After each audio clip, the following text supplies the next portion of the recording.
Jonathan Escobar Marin, welcome to the conversation today. Hey John, how are you doing? Thank you very much for having me here. It is a pleasure to be with you. You're joining us from Madrid, Spain. I'm south of Salt Lake City in Utah, in the United States. And today we're going to be talking about your recent book, Lead to Beat, the leadership rhythm that shapes tomorrow. I love that. And I'm really excited to have a chance to unpack this book with you and to explore key elements of it with my audience today. As we get started, I wanted to share Jonathan's bio with everybody. Jonathan Escobar Marin has been bridging the nuanced gap between strategy and execution and between executives and their associates for the world's leading corporations for over 2 decades. His distinguished efforts have resulted in an exceptional track record marked by over 320 successful transformations across more than 32 countries.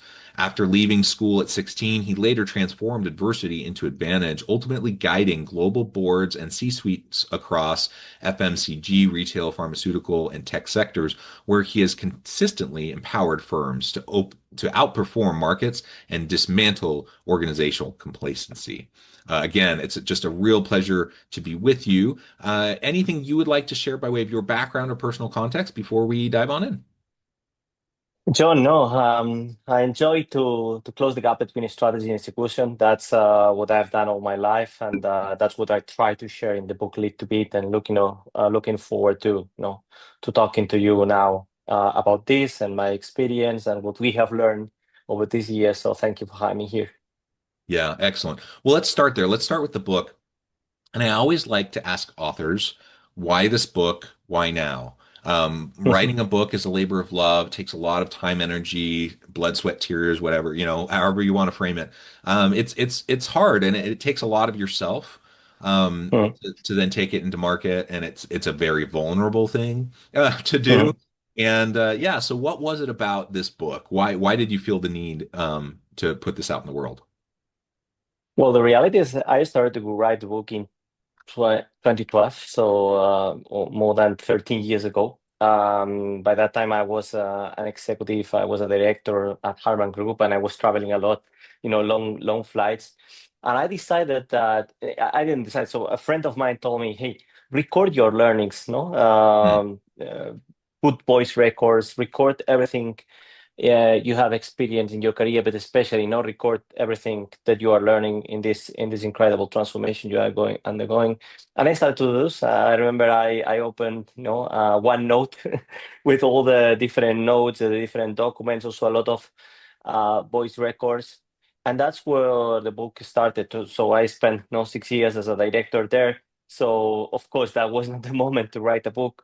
By 2018, I decided to come back to Barcelona and to found and fund what today is Axio Global, the company that where we close the gap between strategy and execution across the world.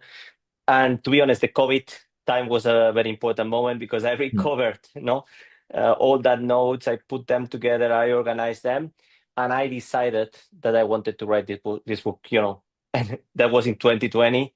Finally, after these years I spent refining, writing it because I wanted to democratize everything I had learned in more than 24 years of career, no? And I wanted to share it with everyone so that we could make work, the most powerful force in the planet to lead a positive impact scale.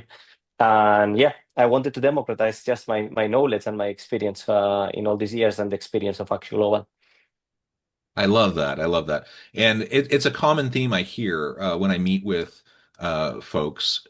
Oftentimes it has been a years long, even decades long endeavor of application, of learning from the ups and the downs, the successes, the failures, and all of that learning, then wanting to be able to get that out there to folks. And I like how you term it, democratizing that knowledge, so that it can be available for everybody. And you're still doing your consulting work, you're still doing all of the things to help organizations, but also having this opportunity for anyone to go pick up your book and really learn from those decades of experience. It's a powerful thing. So I think that's wonderful. It's a beautiful thing. And it really is a vulnerable thing, for people to put Mm. themselves out there and to share all of that with the world. So I applaud you for it. And I know it takes a lot of time and a lot of effort.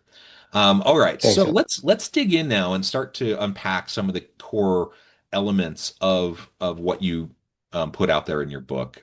First, the title, like "Lead to Beat: The Leadership Rhythm That Shapes Tomorrow." It's a really interesting title. Unpack that for us a little bit and explain, what you mean by that. Well, first of all, I wanted to share, no, what are the drivers, no, the drivers of this leadership rhythm that I have seen in every single organization that I have seen, deliver results above expectations and better than the competitors and survey their consumers in the best possible way.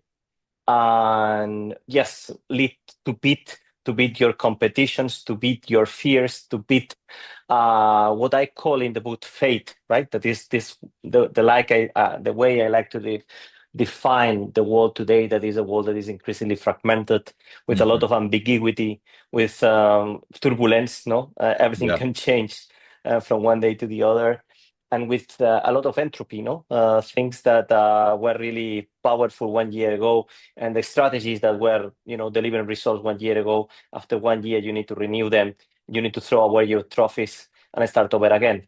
And this is why I decided to call it lead to beat, right? Especially to beat this fate, to beat competitors, to beat our fears, and to beat also the internal inertia that sometimes we have in organizations and that amplify this fate, no? uh, when when fragmentation meets silos, let me say this fragmentation amplifies dramatically. Mm. When ambiguity, meets reporting and fear, well, the only thing we do is to amplify this ambiguity, and you have a lot of people not talking about what could happen, what could be, what could, but no one really taking ownership and action.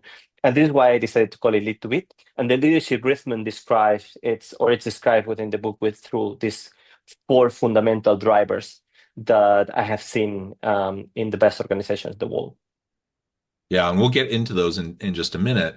Hmm. I really like I didn't know for sure because I haven't actually had a chance to read the book yet, but I suspected, the lead to beat would be more than just beating the competition. Now, of course, that's a big part of it. If you want to be successful in business, if you want to, have a long-term sustainable organization with great teams, you need to be competitive and you need to be able to stack up to the competition, even beat the competition, and continuously add value to the market. Otherwise, you just won't last, right? You won't continue to be out there in the market. But there's so much Absolutely. more to beat, than just your competition. And so much of it is yourself, So if I'm going to lead to be successful, I have to challenge my assumptions. I have to challenge my mindsets. I have to become the best leader I can be for myself, for my team, for my organization. And that will inevitably make you more competitive, in the marketplace. It'll inevitably make you, stand out amongst your competition because it's a rarity. I often tell people it's not rocket science. Like being a good leader is not rocket science, but it is really hard. And it's really Absolutely. hard because it requires consistency and it requires ongoing humility and self-reflection and the willingness and ability to adapt and to change. And these are all hard things for human animals to do, like because Absolutely. we're hardwired, the entropy piece that you were talking Absolutely. about. Like that's a really hard thing to overcome, right? And Absolutely. so it's not rocket And science, but John, it's very difficult. yeah, if I can build on this, I love, when I, in these years, when I was reflecting about, everything I learned. And the Andreas Jolle, who was the CEO at Harman Group by the time I was the director there, Hmm. and he always explained it, no, these drivers and this leadership rhythm in the same way, no, there is brutal focus on what matters the most, building a network of eight players distributed across the organization, shaping a culture that is obsessed with impacting and winning, not doing, and raising the bar every single quarter, right? And he always said, and he always says, no, this is the simple key to success that most people have heard about it, but don't know how to turn the key. But many simply don't want to turn it, right? And I think, yeah, and I capture no his words in the book because it's exactly what you're saying. It's not rocket science. It's a simple key, but it takes a lot of consistency. It takes a lot of discipline, and also no the willingness to confront the realities and to tackle them. Yeah. So I think that's I explain a lot of this in the book. Yeah, yeah, absolutely. Well, very good. Let's go ahead and dive on into those four key elements that you alluded to a minute ago, and we can start Mhm. to unpack all of those. Yeah, the book starts with brutal focus, right? And I always say that most companies don't lack resources. No, what they lack is focus, Mm, because they are drowning in priorities that all sound strategic until they realize that none of them are moving the needle, right? hmm. And I explain in the book that most of the strategies have fatal five killers for the strategies. First is outcome ambiguity, because when I ask different people in the organizations, teams have different definitions of success for these outcomes.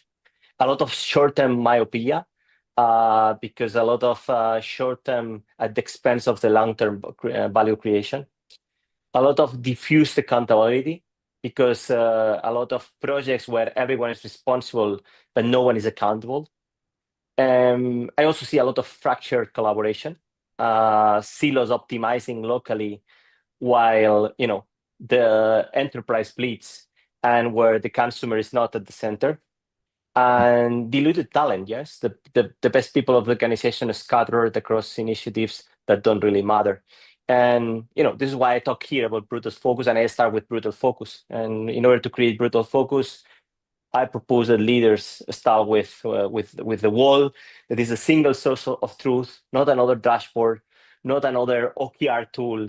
It's what define what winning means for us, where to play to win, and making sure that for each of these where to play choices, we have clear staffing. So one where to play choices means one team that is going to be brutally focused on these priorities. And for me, this brutal focus is the backbone of the other drivers that I explain in the book. Yeah, yeah. The brutality of it. I love the word. And so, Just, it just emphasizes it so much. And you're absolutely right. There's always resource constraints. Every organization has them, but it's more of an issue of prioritization than it is around, absolutely, resources absolutely. themselves. And so, yeah, I mean, in one sense, I love working with leaders who Mhm. are constantly bringing forward new cool ideas, innovation, all that kind of stuff. But it can also become overwhelming, and it can also be very distracting, right? Because you end up, instead of going after, a very focused strategic goal, you end up fragmented, and you end up like chasing all this low-hanging fruit everywhere, and pulling you away from really your core competencies.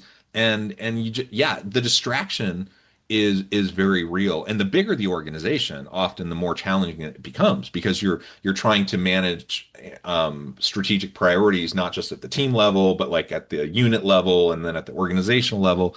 And it just becomes really, really hard to key in and to focus and to prune. Absolutely. Like Yeah, that's absolutely. another way I like thinking about it, is how do you prune strategic priorities over time? Because inevitably they mushroom and they balloon, and you get more and more, and you have the old priorities that it takes energy and influence to be able to disengage from those old priorities that aren't serving you anymore. You got to be able to prune those off and then go in whatever the direction is you're going. It takes brutal focus, and it's painful, especially if you're one of the people who is part of that initiative that now is getting pruned off. Because you Absolutely. invested your time and your energy and your passion into it.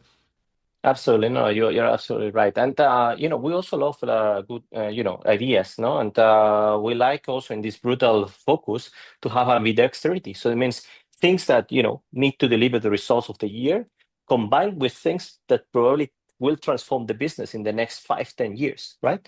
But if an idea is worth investing in the time in, then we put a team and we invest time on it. So we don't spend, we don't have a lot of teams around, with small ideas, with small things. And I like, something I learned from Fernando Fernandez, this is the current CEO of Unilever, is that prioritization is directly connected to ambition, which it seems counterintuitive, right? But it's absolutely true. When we have the ambition to win and to win big, right, in something, then we put it as a priority.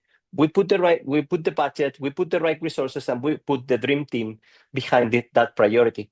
So when you don't have the ambition to win big, then it's like you say, yeah, this is the idea, but maybe I don't know if I will win. Well, let's try. No, if we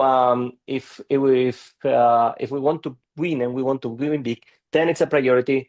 Then goes in the wall. Then we put budget behind this priority, and we put the right talent behind it. And that's how we like to set it. And we also like to talk a lot about the stop wall, right? That is, once we declare what are the things that we want to brutally pursue in the organization, we also declare what are the things where we don't want to spend a single minute in the organization, so that everyone is clear, so that there is no ambiguity in prioritization, so that everyone knows what yes and what no. And I think this is super healthy practice in the organization. And by the way, it's evolving. This is not forever. It's the best assumption we have in the next cycle. Cycle might be 3 months, 4 months, 6 months, 1 year, whatever. But it's evolving because also our thinking, our strategic understanding evolves. And as it evolves, we can also, let's say, evolve this wall and the stop wall. Yeah.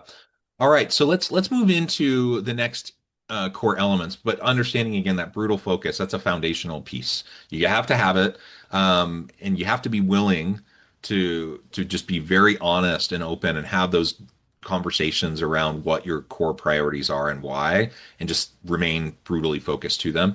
And so with that as a foundation, let's move into your other areas. Yeah, the second driver, it's distributed leadership, right? Which is directly connected to brutal focus, because what Hmm. I say, what I explain is the formula 1-1-1, right? The one mission, one where to play choice in the wall becomes one team that owns one execution plan. And for that team, you put the best people in the organization. You put your dream team.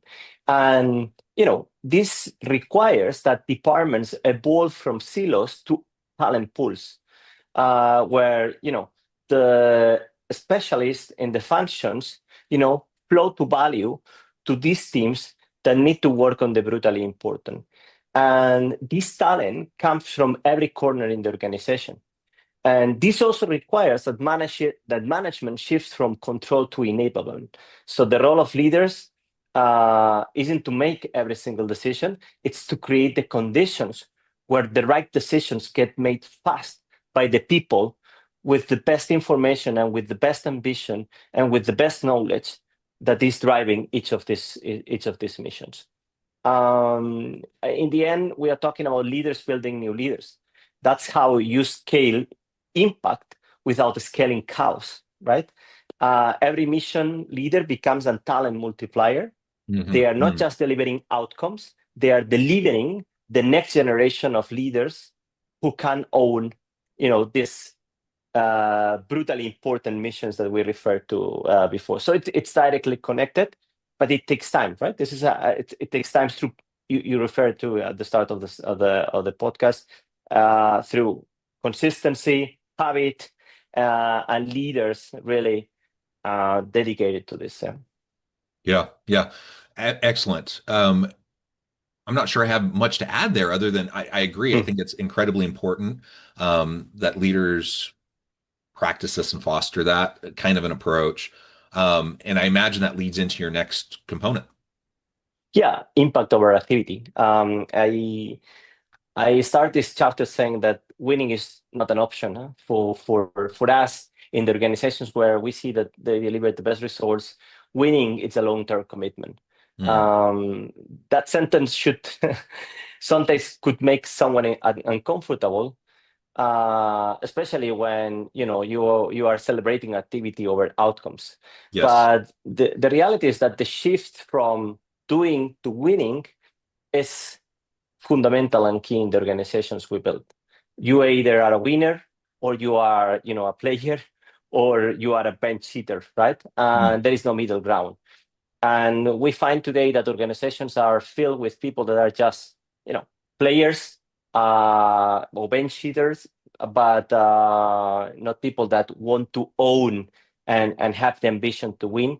And for us, this is a very, very important element. And what I explain in the book is how, through a habit, a very simple habit, a very simple ritual, we create the transparency and the conditions so that people, have the hunger to win and have the hunger to make an impact, and not just doing things. And by establishing a simple cadence in your organization, you can also surface what are the things that prevent you from winning and tackle them and resolve them one after the other. No, it's about creating this compounding value in organizations. And this is the third driver that I explain in the book, that connects directly with the last one, that is the discipline drumbeat. The discipline drumbeat is nothing else than making transformation a habit and not a Yes. one-off or a project, right? And I know it's something you also like. And this has nothing to do with strategic planning. It has to do with continuous evolution.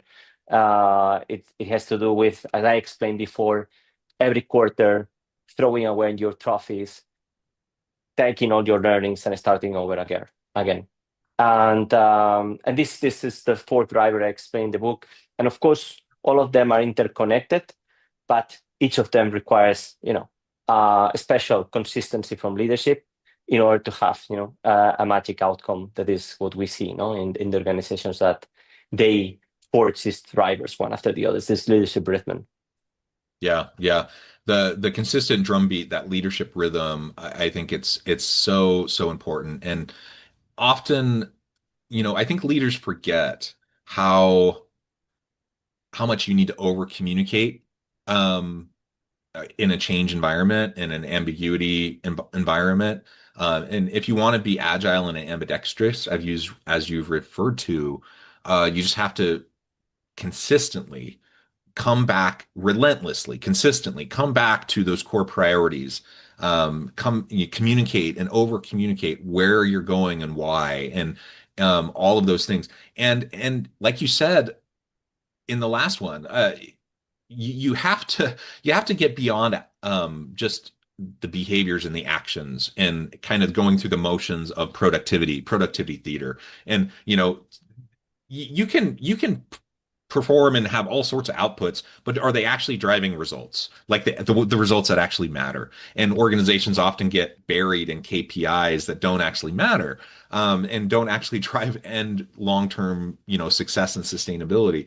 And so we have to, and I should also say, by the way, that also leaders are often just as guilty of that as middle management and line workers. Yeah, It tends to be pervasive throughout organizations, and absolutely. and in part because that's how the reward structures are set up. So it's almost Absolutely. inevitable, and so it's just a really good reminder that we have to be relentless around how we stay focused and how we communicate, so that we can drive the types of results that will help everyone to derive value, meaning, Abs- purpose, and actual success, like actual competitive advantage, that will help us to continue into the future. All this Absolutely. beautifully well said. Well, I note the time. I'm going to have to let you go here, but as we wrap things up, I wanted to give you a chance to share with the audience how they can connect with you, find out more about your work, and then give us the final word for today. No, thank you very much for this time. I really enjoyed the conversation. We can connect in LinkedIn. I think it's the best way. No, Jonathan Escobar Marin, and also no, if they want to learn more about Lead to Beat, so there is the website leadtobeat.com, where they can find, let's say, some of also of the testimonials from the different leaders that have practiced this leadership rhythm and that they are practitioners and that they share with others also their experience, their feelings, their how it transformed their practice. So I think that's the best way to connect. And thank you very much for having me here today. Wonderful. Yes, it's been a real pleasure, Jonathan. Thank you for joining me. I encourage the audience to reach out, to get connected, find out more about what Jonathan and his team can do for you. And as always, I hope everyone can stay healthy and safe, that you can find meaning and purpose at work each and every day. And I hope you all have a great week.